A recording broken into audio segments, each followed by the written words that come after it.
going to do when we're making our goat's milk soap is we need to prepare all of the water and of course the goat's milk. So this is the one that I actually use, and it is actually just from my local chemist. I got it, I think it's about $30 a bottle, so it is expensive. And in here is just the powder. So this is what the powder looks like. You can see I'm almost out.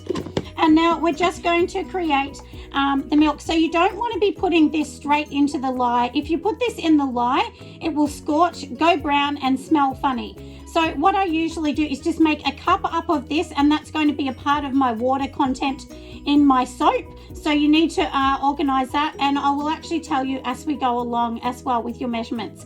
So all we're going to do is whatever we use in this cup, we're just going to remember deduct that from the water content that we would usually put in the lye. And of course we can put this in after, so that's no problem. So in here I've just got a basic container because we want to freeze this once I've done that as well.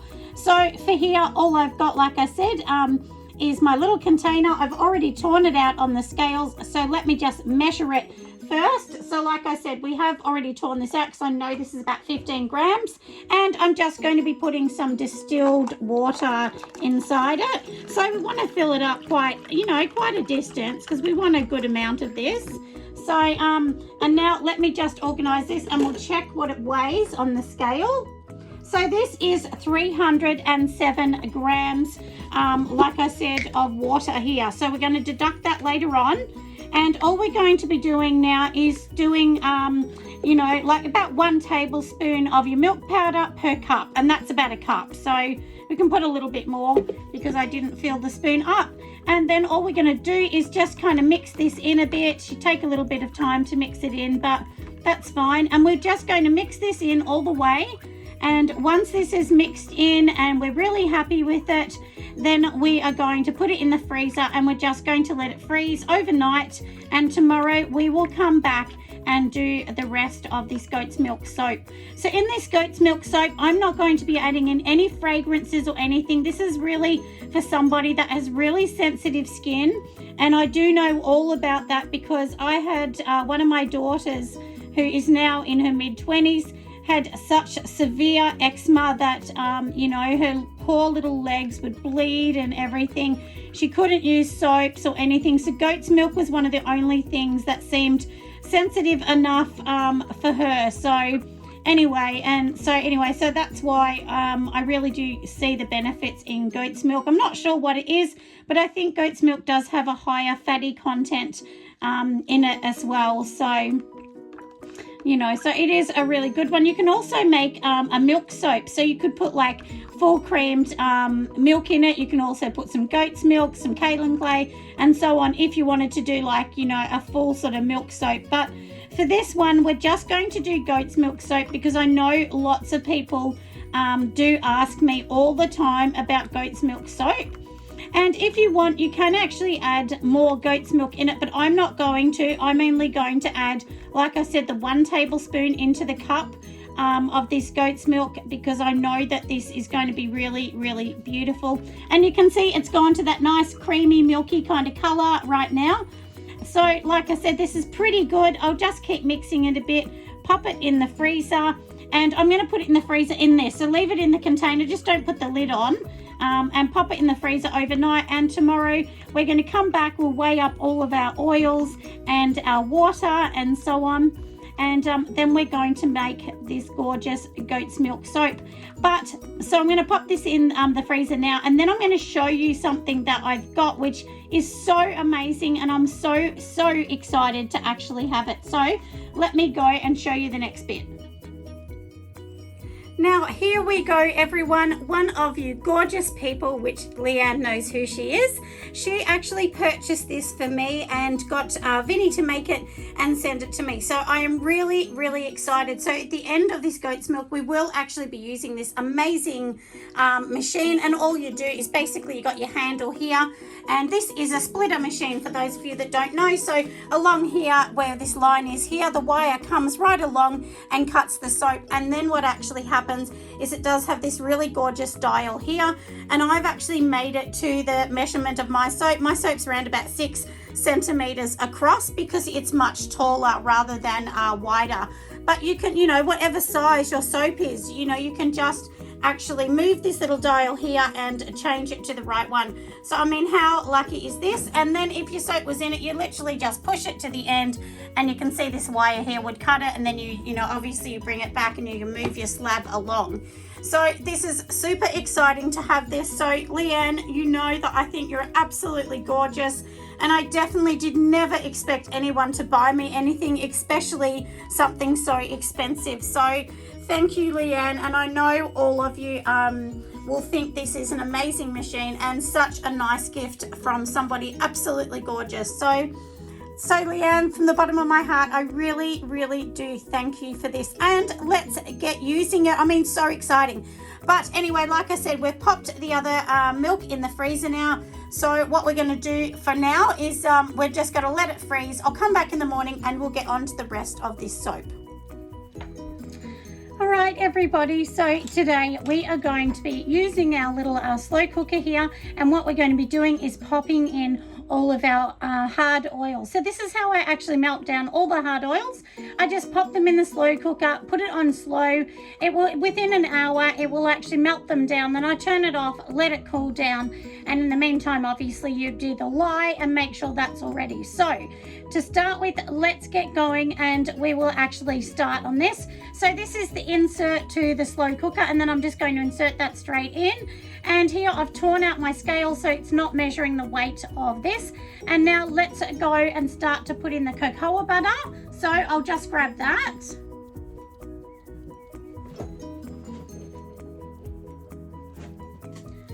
Now for the cocoa butter, this is what I'm using. This is natural cocoa butter. This one has not been deodorized or anything like that. So it's really gorgeous. It will give a bit of sort of a nutty, chocolatey type smell, but I don't mind that at all. So let's pop that in, and I'm going to be using 5% of my recipe of this. So I need to add 350 grams. So I'm just going to keep adding that in.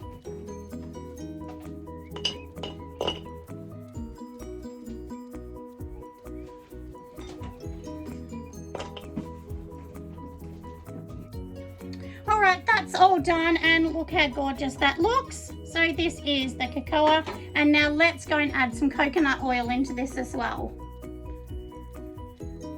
So my coconut oil is 21%. So I'm just going to tear out the scale.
Next, we're going to be adding in the shea butter. I mean, look how gorgeous this is. And I know this looks full, but once it melts down, it fits in. So don't worry about it. It definitely fits in this big amount. And I'm going to be putting in 6% of my recipe in this one here of the shea butter. And if shea butter is, you know, really natural, unrefined, it will look like this, which is almost kind of like snow-like. So it's really soft. So I need to add 420 for my recipe, because this is a big recipe of 7 kilograms or 7,000 grams. So let me add a little bit more.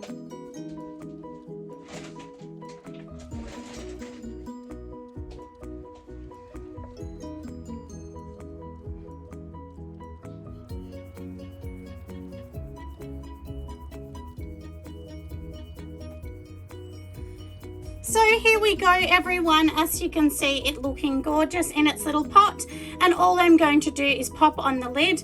I actually have two of these. One of these is dedicated to wax, and this one is dedicated just to hard oils, so nothing else goes in this but the hard oils. So anyway, we'll let this melt down, and I'm going to bring you back at the next step. Let's get on to making the lye. So in here, I've already frozen some almond milk. Make sure it's unsweetened almond milk, because if it has sugar or sweetened, it will fasten up your butter really fast. So anyway, like I said, so I've got this in here. So now I've broken my recipe up, and remember, this is my water content of the recipe to which we have to add the lye into. So I'm going to give you a few numbers that I have broken this up into. So I have 772 grams of almond milk in here. Then we are going to add 741 grams of water to it. And then I also do have, remember we made the goat's milk in here, and this goat's milk will equal 307 grams. And the idea of using the ice is just so that it doesn't get super hot. It cools it all down faster. And then the good thing about this is it's not going to scorch or make our milk smell funny. So anyway, that's what we're going to do now. So let me just pop in the water content. We will mix it, of course, with, you know, the sodium hydroxide, which this is the one that I actually use, and it says for soap makers on it, and you can get it at your local hardware store in Australia. And of course, to use this, you do need to have gloves and some eyeglasses as well. So from here, I'm going to put all those on, and then I'll come back and show you what I'm going to do. So inside here, I have already added in the extra water that I was talking about before. So remember, we're adding in 741 grams of water. And then, of course, I have my cubes. We haven't put the sodium hydroxide into this yet. So what we're going to do now is, like I said, this is my goat's milk. So let's just pop this in here. So sometimes put it in a better container than what I've done. It was a little bit difficult to get that out. And as you can see, it's all sitting in here. So now we're going to slowly add in the sodium hydroxide. I'm not going to add colorants or anything into this because I want to keep this soap as natural as I possibly can. So as I said, just add a little bit at a time, and you're going to slowly and very slowly just tip this around, because do remember, you know, like I said, this is sodium hydroxide in here now, and we don't want to have this fly up at our face, regardless of whether you have goggles on, a face mask, whatever you have on. And also, one thing is, do make sure, you know, either you wear a face mask with this, or you have your doors and windows open. For me, I'm in an area that has doors and you know, big doors and everything open, so it's not so bad for me. But do make sure you think about safety first. Read up a little bit about it. There's lots and lots of information on YouTube. There's many soapers that talk about that, and I have talked about that in the past. So just make sure you look at all that. But here, look how cute this is going to look. And it is, because of the almond milk in it and the goat's milk, it is going to have a little bit of a kind of a brownie kind of caramel sort of looking tinge to the color. And also remember, this is goat's milk, so we are not going to be adding in any scents or anything. You could add a tiny bit of lavender if you want, but I'm not going to do that, because most people that want goat's milk soap, they don't want a fragrance or anything. They just want it as natural as they can actually get it. So what we're going to do here now is we're going to just leave this to cool down once it's totally mixed in, and then we'll come back, we'll add all of our oils and everything in together, and we'll start making this beautiful soap. You can do lots of these things in advance too. Remember, you know, do all your ice and things like that. Just know where they are in your freezer, because obviously, you know, you're going to already have them in the cubes, and you want to know roughly that it's you know, the right measurements as well. But what I do is I just do heaps and heaps of cubes in my freezer. I leave them in there until I need them, and then I take them out at the last minute. Now, because we've frozen most of this you know, liquid, it's actually definitely been much easier to mix it, and it's not super hot. It is still warm, but it's not hot And you can see here, that's what it looks like. So I'm going to leave this here for a little bit. We're going to come back later on once it's cooled down at the end of the day, and then we'll get making this soap and finish it off. Make sure when you're storing this as well that you put a lid on, or even if a lid's not on, it's in a really safe place where no children, no pets come, because this is still very dangerous because it does, like I said, have the sodium hydroxide in it, and which is very dangerous and can burn your skin very, very easily. So as I said, do make sure you're storing this in a really super good space. Where I am here, pretty much everything I put up high, but like I said, if I ever have any of this sitting on the bench, I actually lock my doors here so nobody can come in, only me. Anyway, let's come back when we get to making the soap.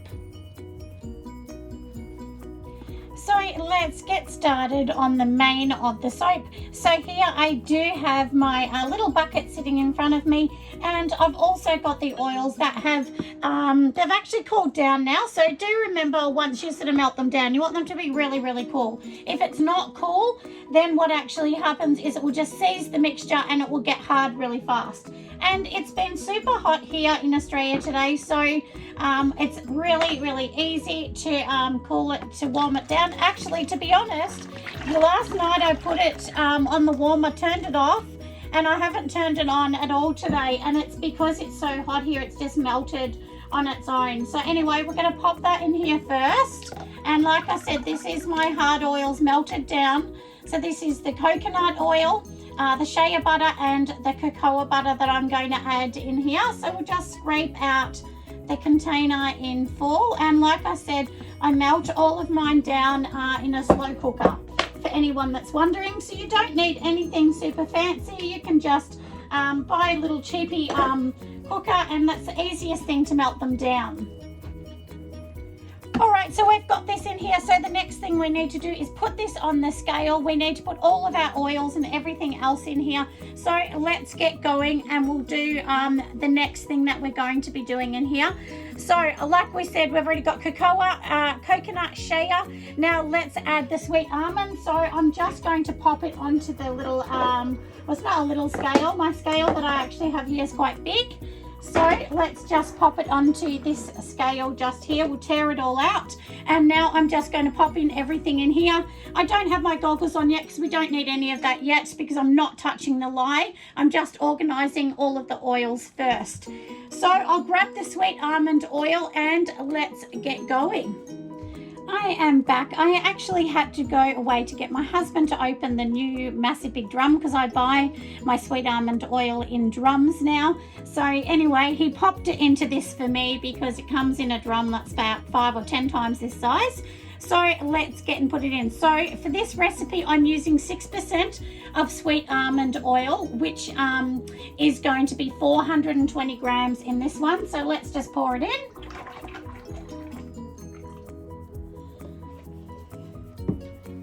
And let's get on to the next thing. So now I'm just going to be adding in my castor oil here. So we're going to be adding in 140 grams. So I will slowly do this.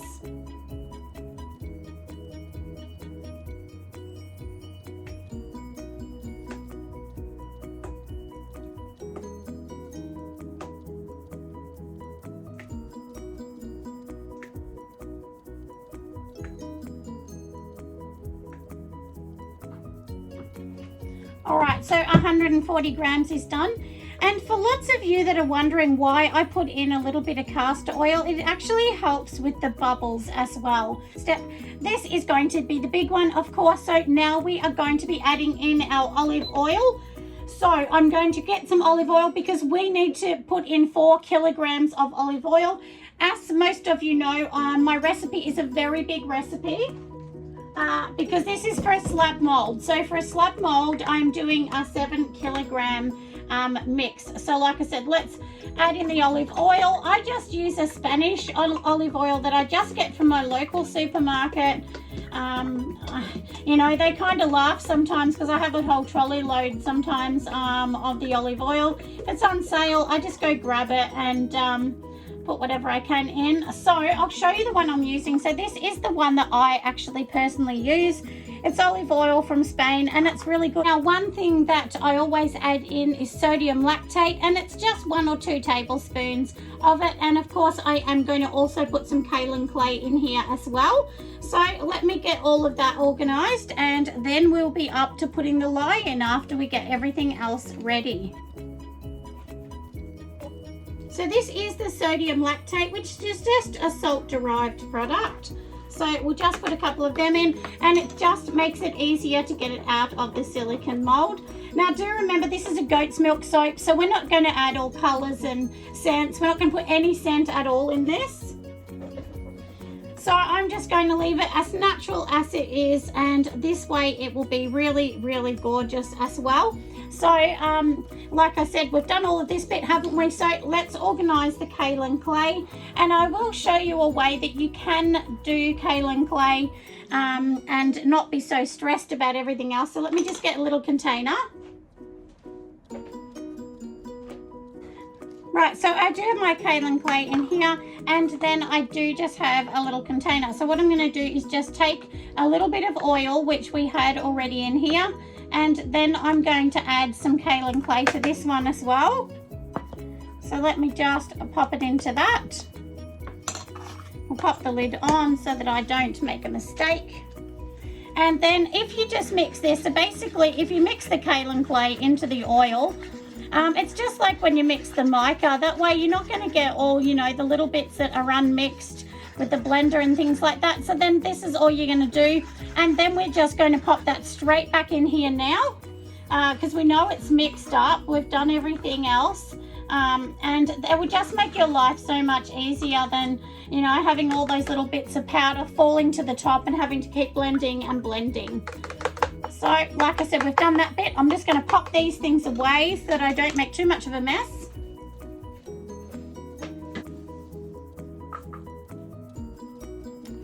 All right, now I'm just going to organize my glasses to put them on, and organize my blender, of course, and then I will be back and we'll be on to the next bit.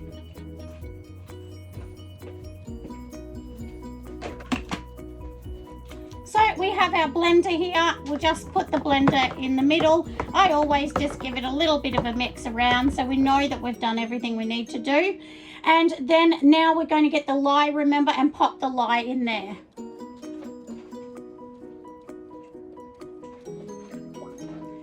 Now this is the lye, so let me just show you. This is what it's going to look like because it does have the milk in it, remember? So we're just going to pour it straight in the top here. Just do it really slowly so that you don't get the lye everywhere, because we definitely don't want that. And so I'm just going to pop it over the top and just slowly pour it into here, making sure, you really want to make sure that your lye and you know, and the oils are also cooled. So both of these are cooled because they've been done quite some time ago. And remember, you can do lye in advance as well. You can make it in advance. I never do like a multi-batch. I only ever do the batch that I need, and then I get going. That's it. I don't actually, you know, like make massive big bulk batches or anything like that.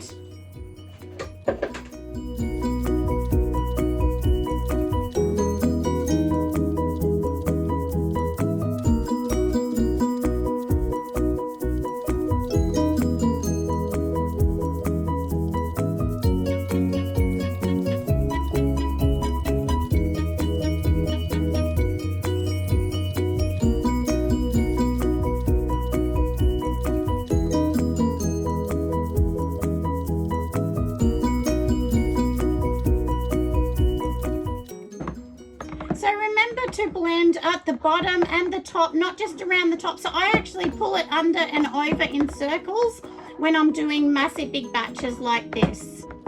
So stirring around. The one thing that is really important to remember as well, when you actually make goat's milk soap, it can thicken up really fast because I do have the almond milk in it, and also we have some kaolin clay and things, and all of those things are going to make it thicken up a little bit fast.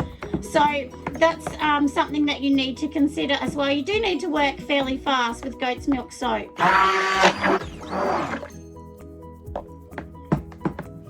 And it can have a tendency to make you think that it's set up really good, and it hasn't. So, you know, do make sure you're getting a bit of a trace as well before you put in the lid.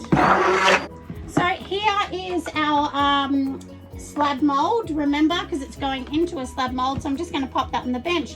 And like I said, I'm going to just give this a little bit more of a mix, and that's it. And now all we're going to do is pour it in. It's all ready to go.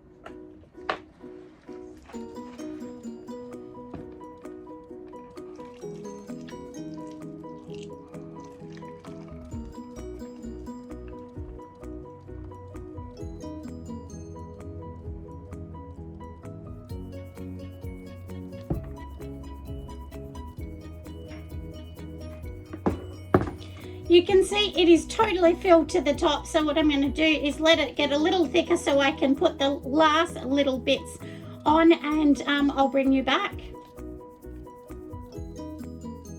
Here it is, everybody. I mean, look how gorgeous that looks. So like I said, we have added nothing special on top. All we have actually done is just made the top look beautiful, just with your typical little spoon. That's all you need. So here is my little spoon, and that's literally all I've used just to turn it over and give it a tiny baby bit of texture. So let's leave it here for a day or so, and I will come back and we will cut it.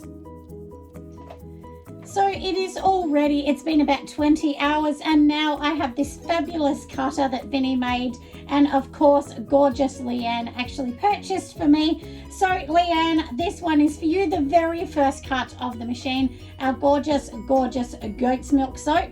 So let's just push it through. All you do is literally just push it through, and honestly, one thing that you'll be amazed with is how easy it actually glides through. So that's one thing that I've definitely noticed with these cutters. The only thing that I have to do is get something at the other end, because that's the one thing I do notice. It kind of falls forward because of the weight, but I just kind of put my body on it, I guess. And we're just going to pop this one through, and then we'll push the wire backwards and bring this backwards. And I will show you. And as everybody knows, my bars of soap are different to everyone else's. They're thinner and longer. So this is what it looks like. I mean, isn't that absolutely beautiful? And then of course this is kind of the size of it here. So I'm just going to pop it on my tray that I do have in front of me, and we're going to cut it all. And for my particular ones, I actually get 5 loaves out. So once you cut one, then you just pretty much just push this over for the next one. So we're just going to slide it over.